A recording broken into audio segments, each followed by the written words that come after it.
engaging in fisticuffs with her mother to shake her mother free of Circe's influence.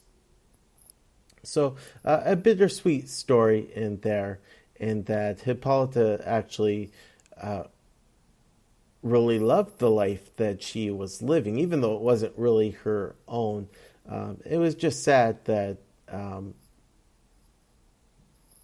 after spending some time living the simple life, she had to let it go, and she had to let this man and this boy, who she thought were her husband and son, go.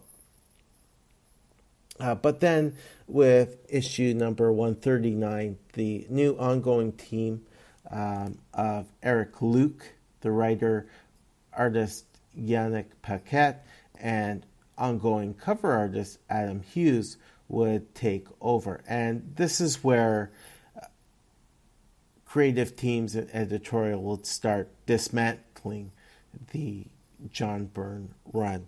So that's what I want to talk about in the remaining minutes of the show. What is the legacy of John Byrne's run? And unfortunately, overall, much of Byrne's run has been undone by Eric Luke and Phil Jimenez. You could maybe say even Greg Greca. Certainly, Dan DiDio has provided some commentary on at least one aspect of John Byrne's run on Wonder Woman. First off, right off the bat in issue 139, the concept of Wonder Woman as a goddess would be undone, as Zeus would appear to Diana and say to her in a rather condescending tone, "Come now, child, hopefully you've had time to realize how silly you're being. It's time for you to come back to Olympus and resume your duties as goddess of truth." To which Diana, of course, replied that she would rather die than come back to Mount Olympus and do nothing, which elicited Zeus' wrath once more, and so he told her that if she wanted to be immortal, then so be it. And so he didn't transfigure her to the point where she was back in her now dead body.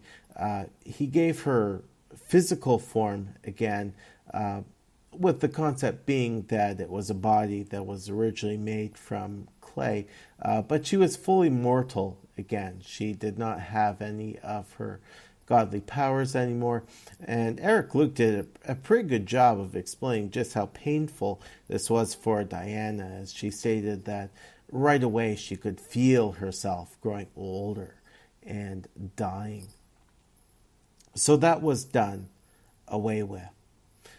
Now, as for Hippolyta as Wonder Woman, during his run, Jimenez would actually reveal that sometime in the 1940s, Hippolyta actually had a romantic relationship with Ted Grant, Wildcat. And that comes across as pretty interesting, given that Hippolyta, being the queen of the Amazons, being a female authority, somebody who was always very confident in expressing her authority, would have such a relationship to a person like Ted Grant, who had vis-a-vis Power Girl that father knows best mentality. The idea being that the man was in charge and the man knew what was best. Very interesting to see a softer side to Ted Grant. And I guess the reason why one could see Hippolyta and Ted as a pair is because they would both respect each other as warriors. Ted as a boxer in the ring, and as a bruising brawler of a superhero. Hippolyta, of course, following an Amazonian warrior code. But but just a neat way for Jimenez to take an aspect of the Byrne run and touch upon it during his. During the first story arc of JSA by James Robinson and David Goyer with a young Jeff Johns in tow, Hippolyta was part of the group that assembled at Wesley Dodds' funeral and would go on the quest to find the Fate baby. At the conclusion of that story arc, the Jack Knight Starman would announce that he was leaving, and Hippolyta also announced that she was returning to Themyscira. Hippolyta would make a few more appearances in the Wonder Woman title as Wonder Woman, and this provided a point of tension between Hippolyta and Diana, as Hippolyta stated that even though her daughter may look better in the armor, Hippolyta had her own ideas on how the office of Wonder Woman should be served. And so this is why things weren't really smoothed over completely between Diana and Hippolyta until Hippolyta's death during the Our Worlds at War event. Now, shortly after Infinite Crisis, Dan DiDio would make a couple of comments that really stuck at the craw of readers and also made Jeff Johns, the architect of Infinite Crisis, scratch his head. I mentioned this on a previous episode, on episode 102, that DiDio announced that in the post-Infinite Crisis reality, the Linda Danvers Supergirl never existed. Well, DiDio went one step further, and he said that in the post-Infinite Crisis timeline, Hippolyta was never Wonder Woman. So that really got fans scratching their heads and saying, well, okay, what about all these stories that Byrne wrote with Hippolyta as Wonder Woman?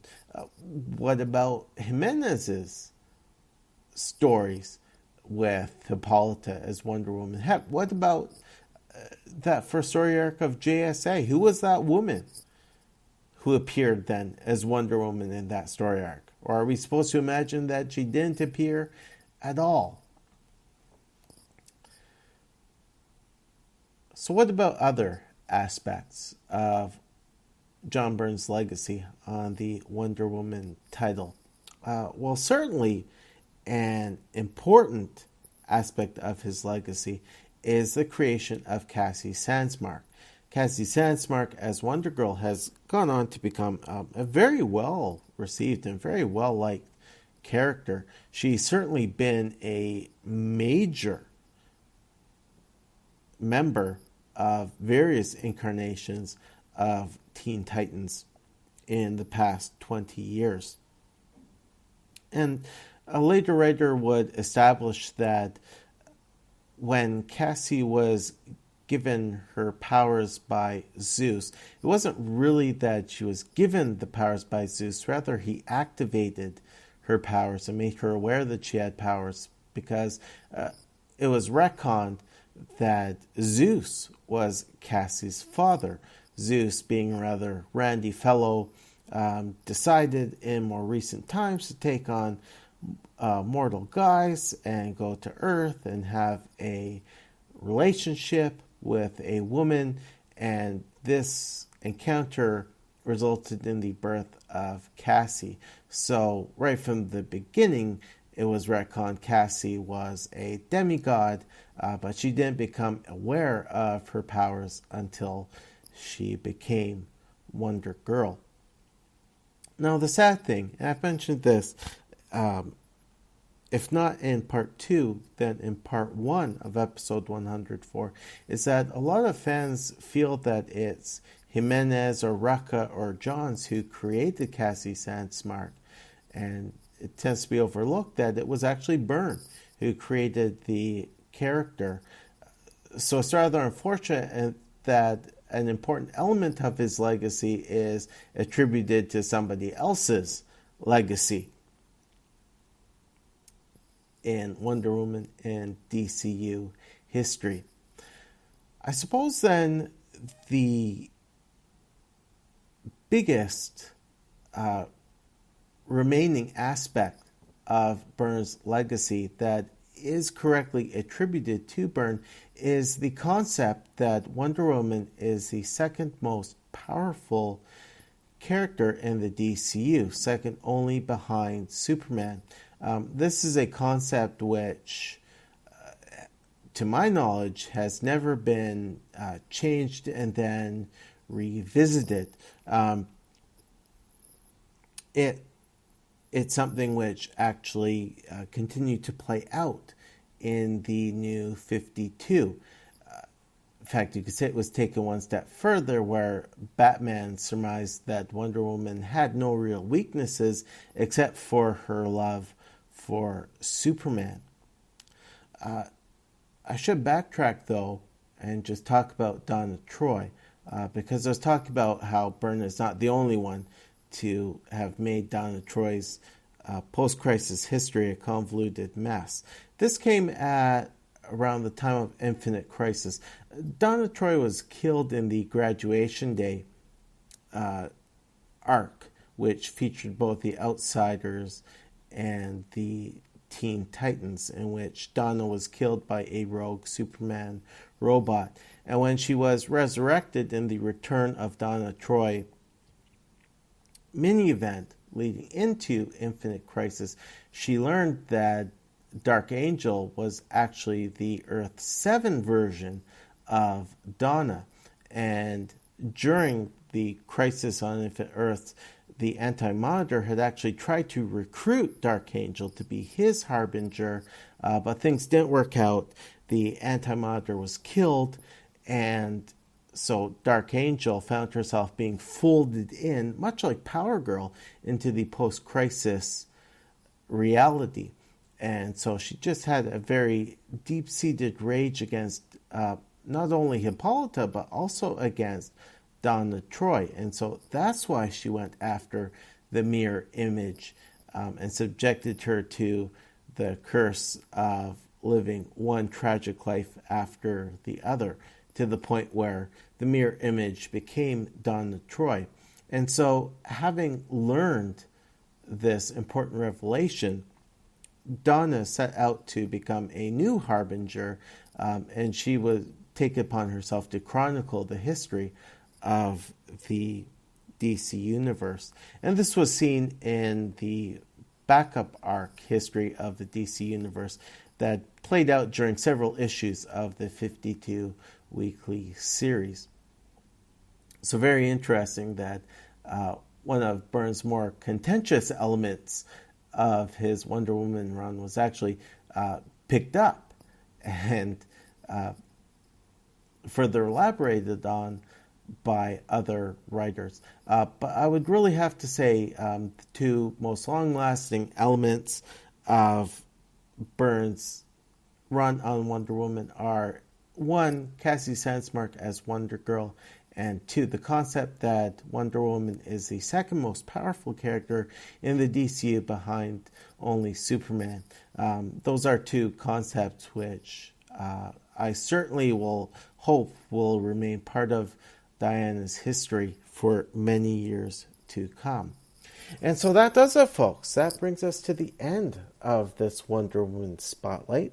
For episode number 105, I'm planning on talking about the chapter verse from Chapter House Comics. It's a year-long story arc which is introducing a shared universe, a shared continuity for a number of Chapter House's stable of heroes, and it's going to be great talking about all of the stuff that Chapter House has going on right now and coming out over the next year. So looking forward to having you back with me in a couple of weeks for episode 105.